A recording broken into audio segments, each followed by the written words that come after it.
They're vicious fighters, weren't they? They're great fighters. Yes, they did. I was going to say, I mean, maybe current history doesn't remember them, but back then they made their mark. I mean, they were well known.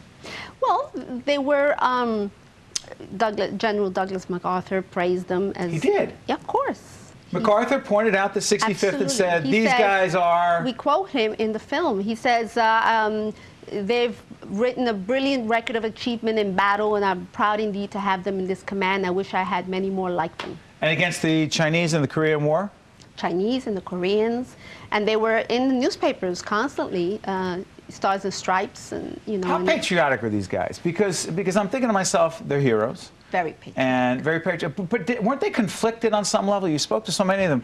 Some of them had to be conflicted about the way they were treated by this country. I'm not trying to trash the United States military. I'm just wondering, if I'm in that position, how do I really feel putting my life on the line? I can't vote. I'm being segregated. I'm not being treated the way lots of other soldiers are being treated, even if MacArthur is saying good things. Didn't they have mixed feelings? Well, you know something? They didn't feel they were segregated. They felt that they were a national unit. They were Puerto Ricans. They were together. They wanted to be together. Really? You know, they felt no discrimination. You have to remember that if you're in the island and you come from the island to Korea, you don't consider yourself a minority. You're the majority on the island, right? Yes. So it's a sense of thinking of yourself as a segregated unit. They didn't. Absolutely. Tremendous pride. The 65th was the elite unit of Puerto Rico. The elite unit. Of course. To be in the 65th was the greatest thing. They handpicked their soldiers. It's interesting. Before we go to this last clip, Noemi, the relationship between the mainland, U.S. mainland, and Puerto Rico, my favorite destination at the El San Juan. It's a great hotel. Are we on camera? Yeah, of course we're on camera. Of course we're on camera. What do you think? We didn't go to an ad commercial or anything. Quick, tell me, the relationship between, I'm not going to say the U.S. and Puerto Rico because it's part of, but it's a complicated, interesting relationship. Your assessment is?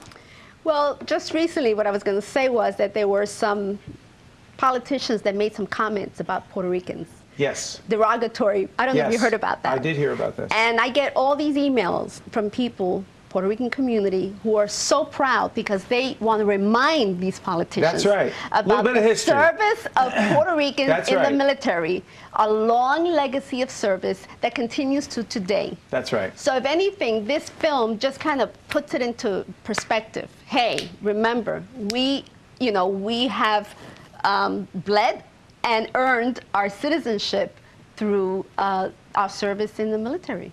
And to that spirit, this last clip from the Borinqueneers communicates and clearly shows graphically that commitment, that dedication to the United States of America in wartime. Let's go to the clip. Do we have any idea, Noemi, what these guys were in our feeling? Do we have any idea? What these guys what? Feeling, what they're feeling when you just watch it. Pride. I mean, right there was more than pride. The emotion, the deep, there's a sadness there too. I mean, when they talk about the horror of war, the death, the destruction. I don't know if you know, the film deals with some court-martial incidents. Yes. More than 100 men were arrested for refusing to fight what they considered was a suicide mission. Set that up. It was a suicide mission that they perceived. Yes. Okay. They refused to fight it. Right. And the U.S. military said, every one of you who refuse will be court-martialed. Right. This is after heroic service. Right. What happened? There were court-martials of almost 100 men. And it's sad. Of course. And that's where the sadness comes in. I mean, this put a stigma on the reputation and the legacy of the 65th Infantry Regiment, particularly in Korea, where they had excelled as soldiers, particularly in the first part of the Korean War. Nevertheless, I have not interviewed anyone who said they regret their service. They feel they're very proud of their citizenship. Many of them, even if they were drafted or if they volunteered, there's still a feeling of they're American. You know, they feel 100% American and that they felt it was their duty to serve, which is a generational thing in many respects, which is one of the things I learned. I'll tell you what, you traveled to virtually every state in this country. You interviewed 200 and how many? over 275 veterans and officers. It took you 9 years to Yes. not just make it, but to put the financing together. We want to thank our good friend Sam Delgado again for introducing us to Noemi and to this extraordinary movie, The Borinqueneers.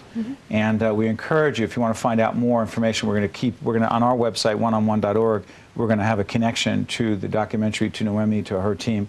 And you do yourself a favor. Seeing clips is one thing, seeing the whole thing is quite another. I want to thank you for coming in, but more importantly, thank you for the dedication in putting this together and persevering, just like the 65th. Thank you, Noemi. Thank you. Great job. This is One on One. I'm Steve Adubato. Stay with us. We'll be right back.